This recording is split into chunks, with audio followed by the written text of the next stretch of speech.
Good morning, student. In lesson 1, there is other exercise.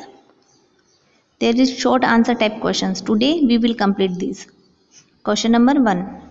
Which knowledge did the king think to be necessary for success in all his endeavors? राजा ने किस knowledge को सोचा कि उसके जितने भी प्रयत्न हैं, उसके जितने भी प्रयास हैं, उनमें सफलता हासिल करने के लिए कौन सा नॉलेज है वो प्राप्त होना ज़रूरी है? Answer is the king thought that the knowledge of the right time to begin something, the knowledge of people should he listen to, and the knowledge of the most important thing for him to do are necessary for success in all his endeavours.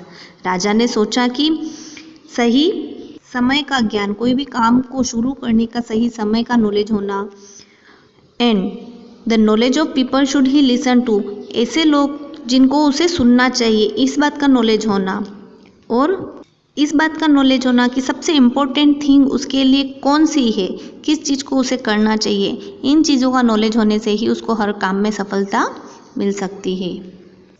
Question number 2. Which answer to the king's first question suggested a change in his conduct? राजा ने जो प्रश्न पूछा था, राजा का जो first question था, उसके जो अलग अलग आंसर आए थे, उनमें से ऐसा कौन सा आंसर था जिसमें राजा के कंडक्ट को, उसके आचरण को बदलने की बात कही गई थी?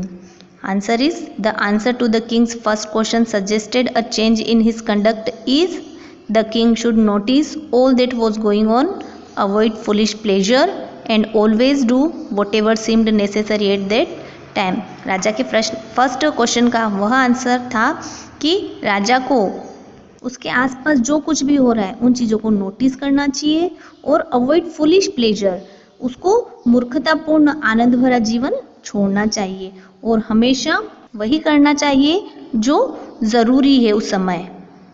Question number 3. Why did the hermit not approach the king with the answer to the 3 question?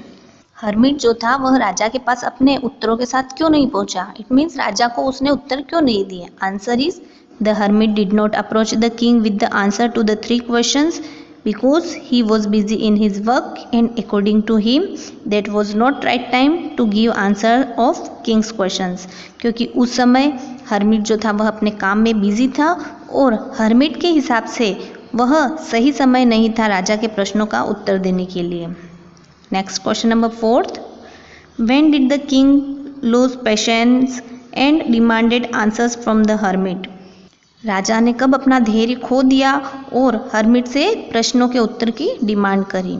Answer is when the sun went down behind the trees and the hermit did not give answers of his 3 questions, then the king lost patience and demanded answers from him. जब sun went down behind the trees, जब सूर्य अस्त हो चुका था और hermit ने अभी तक उसके प्रश्नों के उत्तर नहीं दिए थे, तब राजा ने अपना धैर्य खो दिया और अपने प्रश्नों के उत्तर पाने के लिए उसने डिमांड करी। Last question number 5. Why was the king confused when he अवोक the next morning in the hermits हट? अगली सुबह जब राजा हर्मिट की झोपड़ी में जागा तो वह कन्फ्यूज क्यों था? Answer is when the king awoke the next morning in the hermit's hut, he was confused because he could not remember where he was or who the strange bearded man lying on the bed was. अगली सुबह जब राजा hermit की झोपड़ी में जागा तो वह confuse इसीलिए था क्योंकि वह यह नहीं जान पा रहा था कि वह कहाँ है, और उसके पास में जो बियर्ड मैन सोया हुआ है, दाढ़ी वाला आदमी जो सोया हुआ है, वह कौन है, उसे ये सब याद नहीं आ पा रहा था। So do this work in your notebook.